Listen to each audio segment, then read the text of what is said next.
Síguenos también a través de nuestra página web, donde encontrarás valiosa información, y también a través de nuestras diferentes redes Muy buenos sociales. días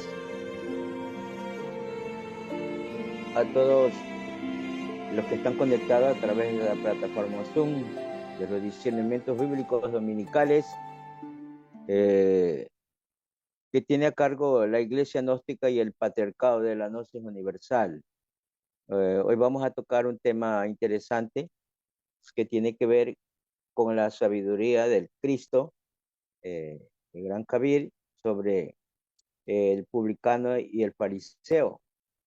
Eh, Mi nombre es David Layton y estamos transmitiendo desde la ciudad de Guayaquil, Ecuador.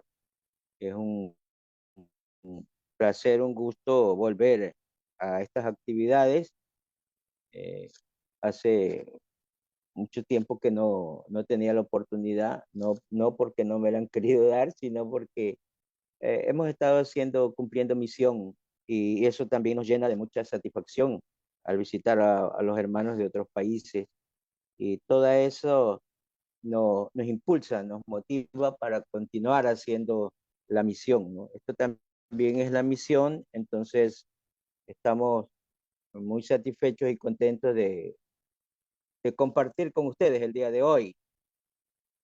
El tema es el publicano y el fariseo, y nosotros eh, vamos a partir de unos conceptos sobre qué es un publicano y qué es un fariseo, ¿no? Entonces dice, estamos tomando de un glosario o un vocabulario de, de la Biblia de Cipriano de Valera, que es la que más se acerca, dice el maestro Samael, ¿no? Y dice sobre lo que es un fariseo, ¿no? Dice, miembro de una de las principales sectas del judaísmo, opuesta a la de los saduceos. Ya vamos a ver a qué se refiere.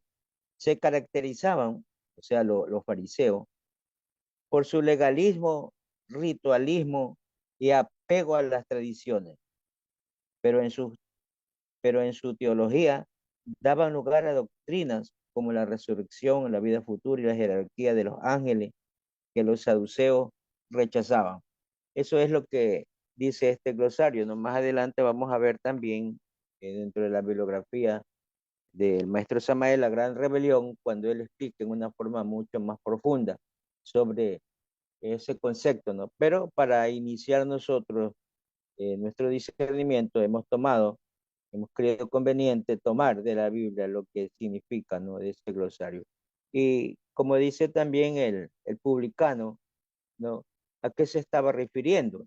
Y tomamos textualmente de aquí, dice, eh, el publicano, recaudador de impuestos para el gobierno romano, generalmente era un contratista que se obligaba a entregar al gobierno determinada recaudación y cuya ganancia consistía en lo que pudiera recoger por encima de la suma estipulada, considerando como exactor y colaboracionista. Era odiado por el pueblo judío y clasificado como los delincuentes o pecadores. Los rabinos lo ponían en la misma categoría que los ladrones. Eso es lo que dice sobre el publicano, ¿no? O sea, era un recaudador de impuestos que en ese momento Roma tenía sometida al pueblo judío, al pueblo hebreo, y ellos se prestaban, ¿no? Para recaudar los impuestos, pero dice que eran calificados como ladrones precisamente porque no hacían muy bien su trabajo, ¿no? No era tan limpio, tenía sus cosas también de por medio, como siempre se ha manejado eso de ahí. Entonces, miren, eso es lo que dice sobre para saber a qué se está refiriendo en la parábola sobre el publicano y el fariseo, ¿no? Bien, entonces vamos a tomar nosotros del capítulo 20 27 de este gran libro que se llama La psicología revolucionaria, ¿no? Al hablar nosotros de psicología revolucionaria, sabemos de que estamos hablando de una psicología eh, espiritual, ¿no? Práctica, que es uno de los libros clásicos que escribió el maestro Samael y precisamente donde aclara este tema, ¿no? Entonces, en el capítulo 27 de la psicología revolucionaria, habla sobre el publicano y el fariseo, ¿no? Dice, vamos a tomarlo textualmente porque no hay nada que inventarse ni nada que agregarle, simplemente aclararemos en los puntos, como en el caso de los conceptos que hemos dado y otros puntos más, ¿no? Entonces dice el maestro Samael en este libro, que debe ser nuestro libro de cabecera, así decía el maestro Hichín, ese es mi libro de cabecera, ¿no? Y él tenía la psicología revolucionaria. Dice, reflexionando un poco sobre las diversas circunstancias de la vida, bien vale la pena comprender seriamente las bases sobre las cuales descansamos, o sea, sobre qué nosotros descansamos.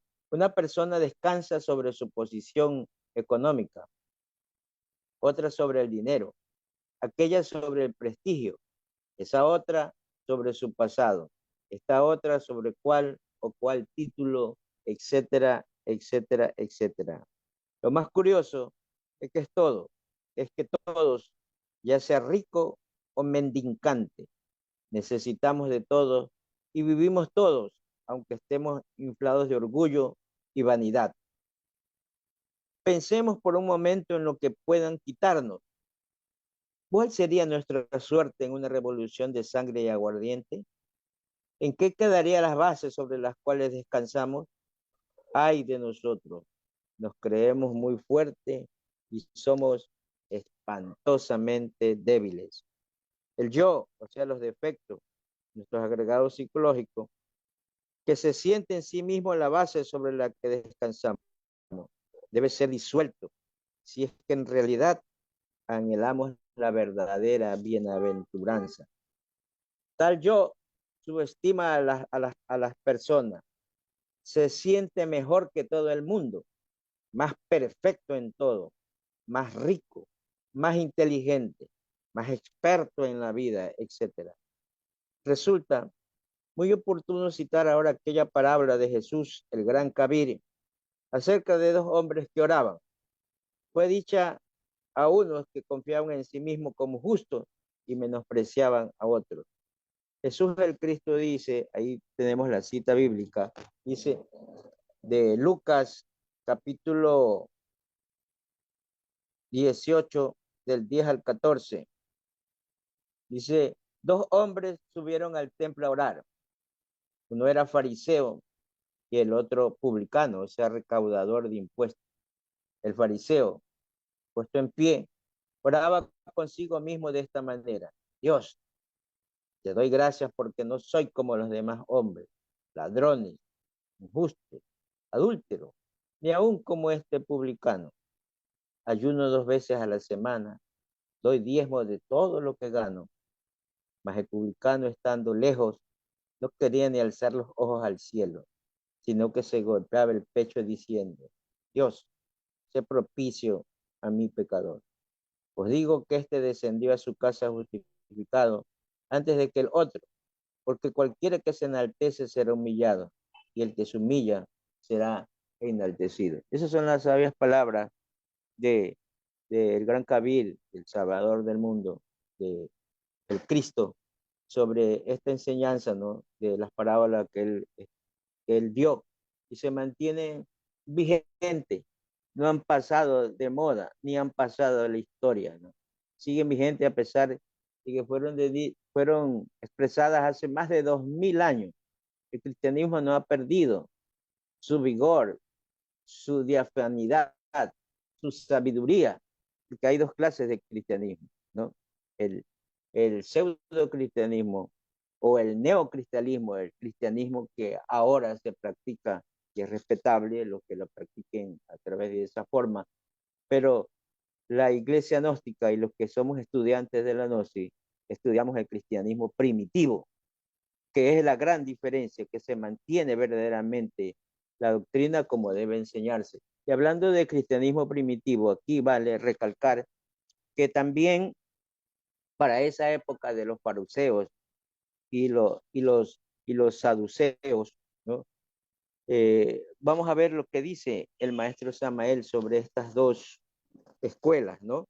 Dice, Jesús, esto tomamos textualmente de La Gran Rebelión, ¿no? Un libro también que habla sobre la psicología, de la forma de pensar de nosotros. Y esto está, los que quieran profundizar un poquito, los que querramos estudiar y retomar y no contentarlos con los que expresamos acá, en el capítulo 12 sobre las tres mentes, ¿no? Entonces puntualmente dice Jesús, el gran Cabir, advierte a sus discípulos diciendo, cuidaos de la levadura de los saduceos y la levadura de los fariseos.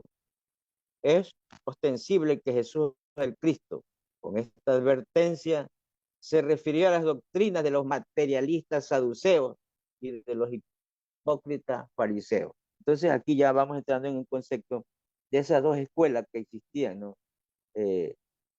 Los fariseos y los saduceos, ¿no? Los fariseos, dice el maestro Samael, son los hipócritas, lo que acaba de expresarnos en la parábola, y los saduceos, los materialistas, los que no creen en nada, ¿cierto? Los que dicen simplemente, bueno, eso es lo que dice en la doctrina del libro del maestro Samael, ¿no? Dice, la doctrina de los saduceos, o sea, de los materialistas, está en la mente sensual. Es la doctrina de los cinco sentidos, ¿no? Es las personas de que no creen en nada de lo metafísico, lo que está más allá del espíritu. No creen nada de más de lo que no se puede tocar y ver y palpar, ¿no? Entonces, esos son lo que el maestro Samael dice que son los saduceos, ¿no? Dice, la doctrina de los saduceos está en la mente sexual, sensual, o sea, de los cinco, es la doctrina de los cinco sentidos. La doctrina de los fariseos se halla ubicada en la mente interior. Esto es irritable e irrebatible. Es al decir de que es evidente que los fariseos concurren a los ritos para que otros lo vean, para que se diga de ellos que son buenas personas, para aparentar a los demás. Y esto es lo más importante que dice el maestro Samael, ¿no? Dice, mas nunca trabajan sobre sí mismos. Esa es una de las características de, de esa secta, ¿no? Bueno, y nosotros podemos pensar de que se quedaron en el pasado, de que ya no existen, pero verdaderamente a la luz del análisis de estos discernimientos, siguen existiendo los fariseos, ¿no? Nosotros podemos ser conociendo, teniendo la información, los datos de esta doctrina. Porque una cosa es ya tener la sabiduría cuando uno la vive, la experimenta, pero podemos quedarnos allí nada más, ¿no? Y podemos estar haciendo el papel de fariseo, fingiendo que verdaderamente somos lo que no somos. Y los saduceos siguen existiendo, en el sentido de que siguen manifestando su forma de pensar esas personas que no creen en las cosas del espíritu, ¿no? Entonces, eso es, dice, la característica, porque dice que de esos fariseos, más nunca trabajan sobre sí mismos. Entonces, eso quiere decirnos esta enseñanza, que si yo tengo la información, tengo todos los datos y no trabajo sobre sí mismo y no tomo en serio que si uno no hago ese trabajo de morir en mis defectos, en mis errores, en mis vicios, nunca voy a nacer. Eso tenemos que tener bien claro nosotros. Entonces, si nunca trabajamos sobre sí mismo, estoy dentro de ese grupo. Eso es la reflexión. Para mí, ¿cierto? Porque los que verdaderamente aprendemos y profundizamos más somos los que exponemos, porque nos obliga a nosotros a reflexionar, a estudiar y a cuestionarnos nuestro diario vivir, nuestra vida cotidiana. ¿Verdaderamente en qué estoy? ¿Qué estoy haciendo? ¿Verdaderamente estoy haciendo lo que tengo que hacer o me estoy autoengañando? Bueno, eso es lo que dice el maestro Samael en esta parte de la Gran Rebelión. Yo se los recomiendo. Es uno de los libros interesantes, ¿no? Y el punto es de que habla sobre los fariseos y los saduceos, ¿cierto? Y sobre los publicanos como no como una escuela, sino de pensamiento, sino simplemente como un actor, un recaudador de impuestos. Pero lo importante para nosotros profundizar un poquito dentro de este discernimiento es que el Cristo en ningún momento habla sobre los esenios. Los esenios existían para esa época contemporáneamente, conjuntamente con esas escuelas. Estamos haciendo el discernimiento del día de hoy. ¿Y por qué no se pronuncia contra ellos? Porque esa es la escuela que los formó, ¿no? Porque muchas personas dicen, si existieron los esenios en una escuela muy espiritualista, ¿no? ¿Por qué no habla sobre ellos? Porque ¿cómo va a hablar en contra de su propia escuela? ¿No? Él fue formado por los esenios, eso dice el maestro Samael en su libro eh, eh, donde habla sobre la vida de él, ¿no? Sus iniciaciones y todas los pasos, los procedimientos que pasó él. Históricamente, nosotros debemos de conocer y saber que sí se habla de los esenios, ¿no? Por ejemplo, Flavio Josefo, un historiador judío muy reconocido de entre los estudiosos del cristianismo, entonces habla sobre los esenios, ¿no? Y habla muy bien sobre los esenios. Dice que se vestían de blanco y eran personas muy respetadas, ¿no? Verdaderamente retomamos esto porque a través de lo que nos dice el maestro Samael en sus escritos, los esenios eran gnósticos, ¿no? Quiere decir que seguían verdaderamente esa doctrina del cristianismo primitivo y que es el legado que nos han dejado a nosotros. Y por lo tanto, nosotros los reconocemos a ellos como nuestros antecesores. Eso también decía el maestro I Ching, ¿no? Dentro de las conversaciones y dentro de sus escritos. Y eso es lo que nosotros tenemos que conocer y saber también, porque de eso se trata. No solamente de creer, sino de saber, de investigar, de nosotros todo lo que esté al alcance para aclarar nuestra doctrina es lo que nos presenta, ¿no? A través de los libros. Entonces, una vez que hemos aclarado y hemos profundizado un poquito, espero, a ver si es claro, ya no nos queda más que nosotros profundizar sobre los esenios, ¿no? Hay mucha literatura, ¿no? Eh, Algo interesante sobre los descubrimientos que se hicieron en Israel, en Qumran, en unas cuevas donde se encontraron mucha documentación, ¿no? Manuscritos en cuero, eh, y también un arqueólogo francés, no recuerdo el nombre, pero excavaron así en Qumran, dentro de las cuevas y también cerca que hay un monasterio, ¿no? Y en ese monasterio encontraron evidencias de que ahí es donde hicieron vida cotidiana los esenios de esa época, ¿no? Entonces encontraron tumbas, encontraron, aparte de artefactos, plumillas para escribir y muchos aposentos y restos de tinta. Significa de que ahí era donde ellos transcribían los textos que aún se conservan, ¿no? Eso hay un estudio bien profundo sobre UNESCO, ¿no? Que ha hecho la UNESCO y los que quieran profundizar, bueno, hay mucha literatura por leer. Eso es lo que podemos hablar sobre eso, la presencia de los esenios, ¿no? Entonces, eh, una vez que hemos profundizado un poquito sobre esto, vamos a continuar lo que dice el maestro Samael en el libro Psicología Revolucionaria, ¿no? Después de haber planteado de que ese publicano no quería ni alzar los ojos, ¿no? Sé propicio conmigo, ten misericordia de mí, ¿no? Uno de los casos que está también en la Biblia y que es de Saqueo, ¿no? Saqueo dice que también era un publicano, ¿no? O sea, era un recaudador de impuestos, por eso que no lo quería el pueblo, ¿no? No lo quería.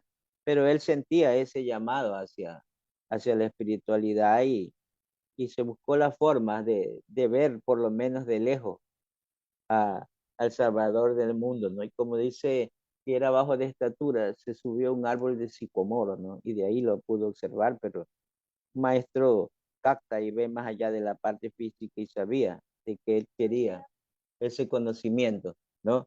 Entonces, eso es lo que nosotros podemos decir y continuar con esta parte de la psicología, dice.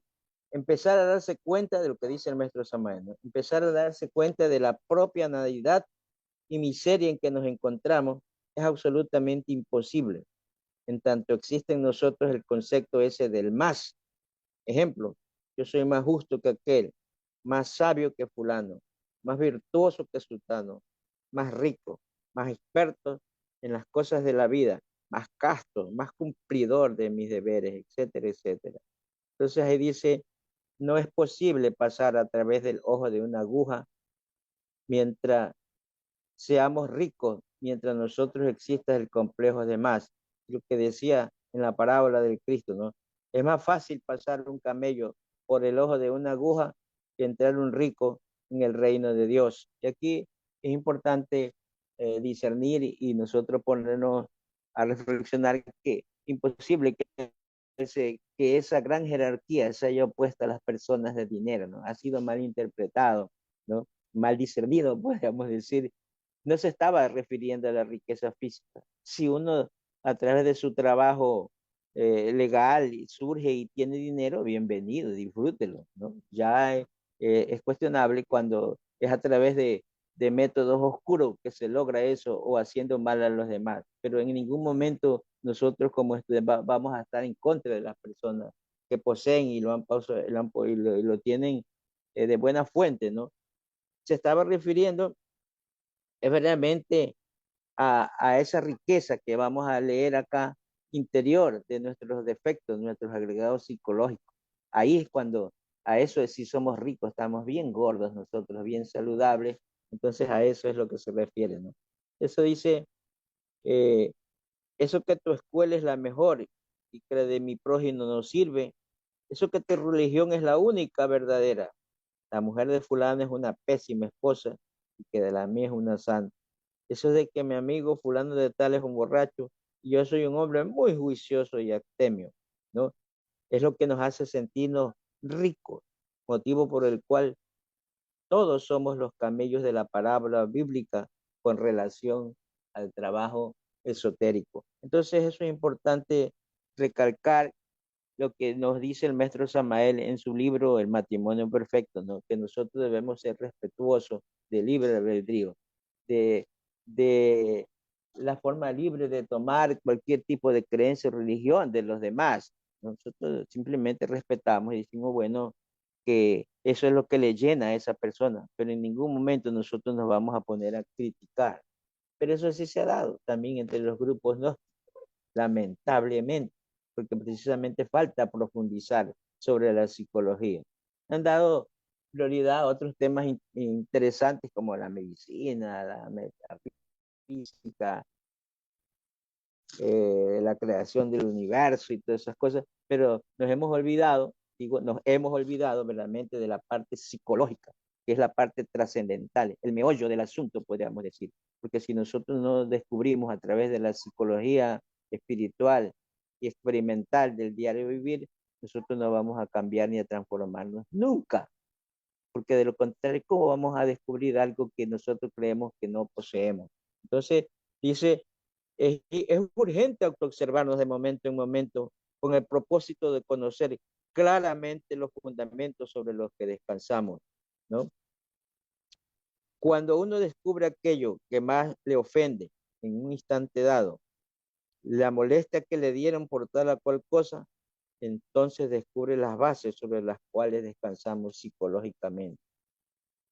¿Cuáles bases constituyen, según el Evangelio cristiano, las arenas sobre las cuales se edificó su casa, ¿no? Entonces, ahí es importante retomar los cimientos, ¿no? Lo que dice eh, la parábola de los cimientos, en donde nosotros vamos a ver qué es lo que nosotros tenemos que aprender, ¿no? De esta parábola.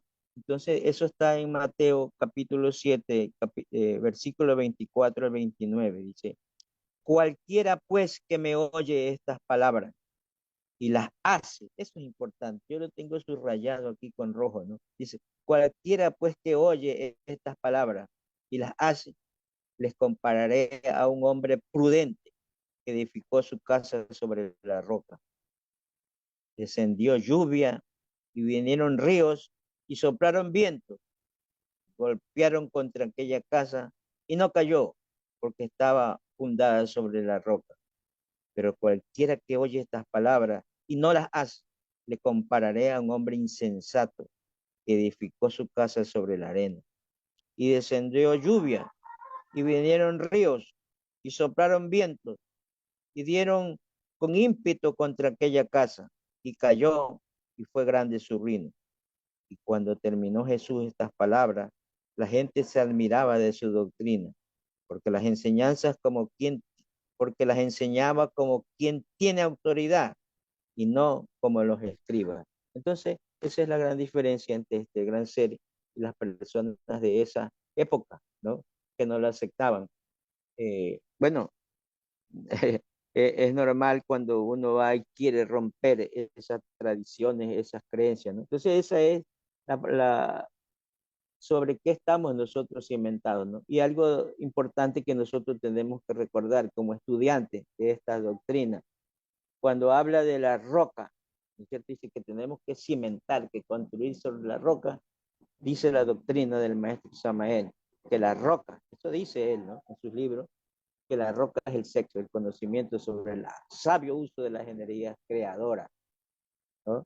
Entonces, cuando nosotros nos cimentamos sobre eso, verdaderamente estamos creando bien, haciendo lo que tenemos que hacer, ¿no?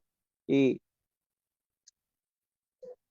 vamos a continuar entonces sobre, eh, hablando sobre esta parte de lo que nosotros, en qué estamos fundamentados, ¿no?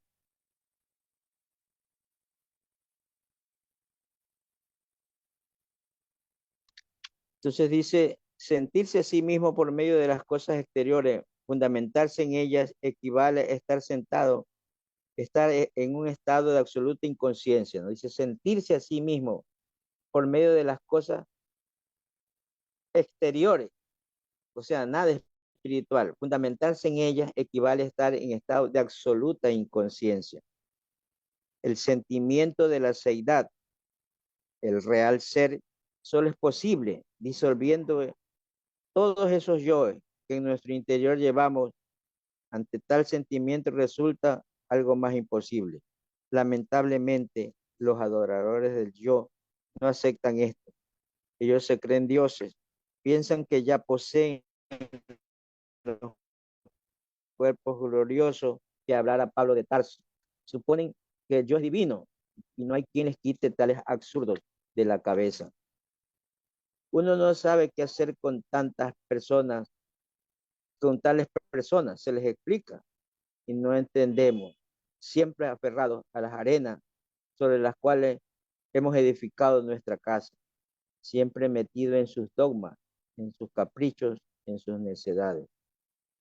Si estas personas se autoobservaran seriamente, esto dice el maestro Samael, no estoy leyendo textualmente, verificaran por sí mismos la doctrina de los muchos, descubriría dentro de sí mismo toda esa multiplicidad de personas o yoes que viven dentro de nuestro interior.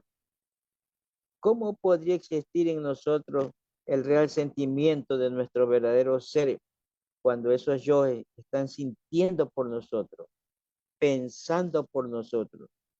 Lo más grave de toda esta tragedia es que uno piensa que está pensando, siente que está sintiendo, cuando en realidad es otro el que en el momento dado piensa con nuestro martirizado cerebro y siente con nuestro adolorido corazón. ¿Cuántas veces creemos que estamos amando? Y lo que sucede es que otro dentro de sí mismo está lleno de lujuria, utiliza el centro del corazón. Somos unos desventurados, así dice el maestro Samuel, ¿no? Confundimos a la pasión con el amor, y sin embargo es otro dentro de sí mismo, dentro de nuestra personalidad, quien pasa por tales confusiones, ¿no? Todos pensamos que jamás pronunciamos aquellas palabras del fariseo en la parábola bíblica. Dios dice, te doy gracias porque no soy como los otros hombres. Sin embargo, aunque parezca increíble, así procedemos diariamente, ¿no? Pero porque nos falta la autoobservación para autodescubrirnos, claro que tenemos que dividir la atención hacia afuera, hacia el mundo exterior, porque a mí ubica, a mí,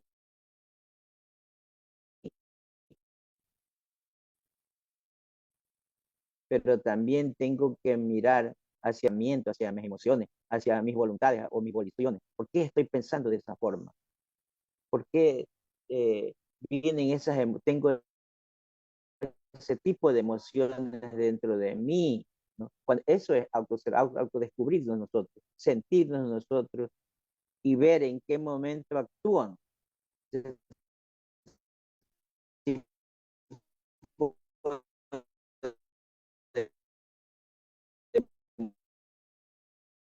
emociones negativas,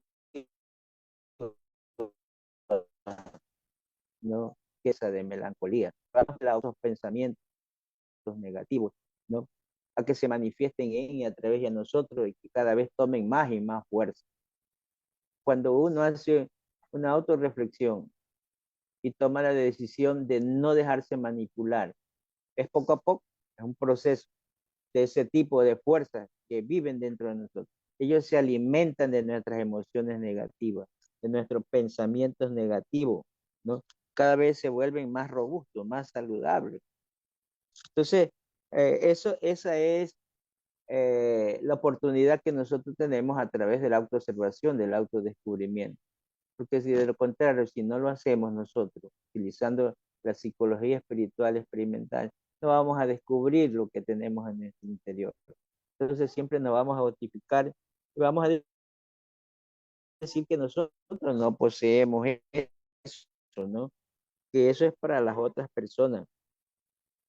Y lo importante es recalcar y llevarnos como un recordatorio, ¿no? Nosotros, de que retomar lo que dice el gran Kabir sobre los cimientos, que el hombre que escucha estas palabras y la hace, lo va a considerar como un hombre prudente, un hombre sabio, pero el que las escucha, en este caso, nosotros a través de sus libros, a través de sus elementos, a través de lo que ya conocemos nosotros, y no lo hacemos, entonces dice que lo va a tomar como un hombre imprudente, ¿no? Que estamos edificando sobre cosas vanas, sobre la arena, y que eso no va a durar, que eso se va a desboronar, eso se va a destruir cuando vengan las cosas del diario vivir, las situaciones por resolver, ¿no? No piensa que porque estudia la gnosis y está dentro de un grupo ya no va a tener cosas por resolver o lo que nosotros llamamos problemas. Pero como la mente es tan frágil, decir mente y ching, no le llamemos así, porque eso se convulsiona y uno ya se llena de temor y de miedo. Entonces él decía, y como dice el maestro Samael también en la introducción a la gnosis, llamémosle situaciones por resolver, retos ante los cuales tenemos que nosotros que enfrentarlos. Eso se va a dar, nunca se van a terminar. Lo que nosotros tenemos que cambiar es nuestra actitud ante esas circunstancias del diario vivir.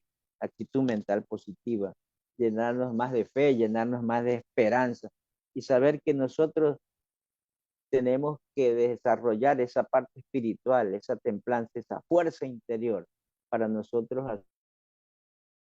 hacerle frente a todas esas circunstancias del diario vivir. Entonces aquí dice el maestro Samael como conclusión, dice conclusión, y ahí vamos a concluir nosotros también, porque la idea no es cansarlo, esa no es la idea, sino hacer de una motivación y motivar a investigar, a leer y a practicar lo que nosotros conocemos y sabemos.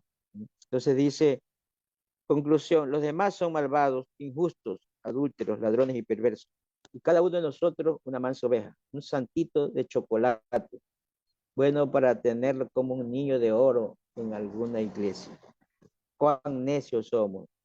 Pensamos a menudo que nunca hacemos todas estas tonterías y perversidades que vemos hacer a otros.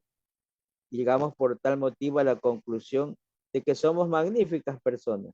Lamentablemente nos vemos las tonterías y mezquindades que hacemos. Por eso es importante la autoobservación. Existen extraños momentos en la vida en que la mente sin preocupaciones de ninguna clase reposa. Cuando la mente está quieta, cuando la mente está en silencio, viene entonces lo nuevo. Vamos a releer nuevamente lo que dice. Cuando la mente está quieta, cuando la mente está en silencio, viene entonces lo nuevo.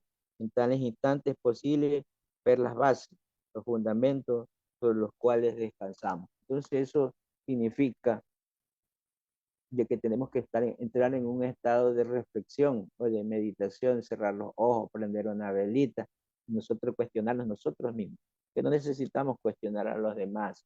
Nosotros el cuestionamiento es individual, cada uno, descubrirse y cuestionarnos. No piense lo que dice el maestro, mente quieta, tranquila. No dice mente en blanco en ningún momento. Además, en sus libros, él dice, no existe la mente en blanco. Pero algunos a veces hasta repetimos eso, ¿no? Decimos, no, ponga su mente en blanco. Eso es imposible. Y el maestro Samael, por eso es importante estudiar los libros del maestro Samael, para utilizar las palabras apropiadas, lo que verdaderamente él quiere decir, porque a veces nosotros nos inventamos cosas y las ponemos a la luz de nuestro criterio personal, pero de eso no se trata. Simplemente, por eso a mí me gusta tomar textualmente, ¿no? Porque de repente me puede estar inventando cosas que no dijo el maestro Samael en sus escritos, pero eso se da, se cambia, se tergiversa. Y ahí es cuando se adultera una doctrina. Entonces nosotros no debemos de adulterar la doctrina, tenemos que mantenerla pura como él escribió, sin aumentarle nada y sin quitarle nada. Bien, entonces esa reflexión decíamos que tenemos que hacerla cada uno de nosotros, aprender una velita, cerrar nuestros ojos y mirar hacia nuestro interior, pero a veces se toma como que la meditación es para volar, para irse hacia el absoluto, ¿no? La meditación diaria que nosotros utilizamos es para descubrir dónde estamos fallamos, dónde están mis falencias, dónde soy más débil espiritualmente. Y cuestionarme eso, que es un gran obstáculo para yo avanzar y proponerme crear lo contrario de esos antivalores. Si tengo ira, tengo que conquistar el cariño, el aprecio, el amor, el respeto hacia los demás y así sucesivamente. Vamos a dejarlo hasta allí, ¿no? Esperemos que haya otra oportunidad para nosotros compartir y aprender, porque todos aprendemos. Yo también estoy aprendiendo, no me doy que me sé todo, pero esto me sirve más que nada para recordarme mi trabajo y también para profundizar y retomar los libros del maestro Samael. Entonces la recomendación es esa y también nosotros individualmente tomar los libros del maestro Samael y luego de leerlo, estudiarlo, porque de eso se trata. Y así le vamos a encontrar sentido a nuestra doctrina y vamos a permanecer firmes y llenarnos de fe y de esperanza. Gracias por su atención. Que tengan un excelente día. Buen día.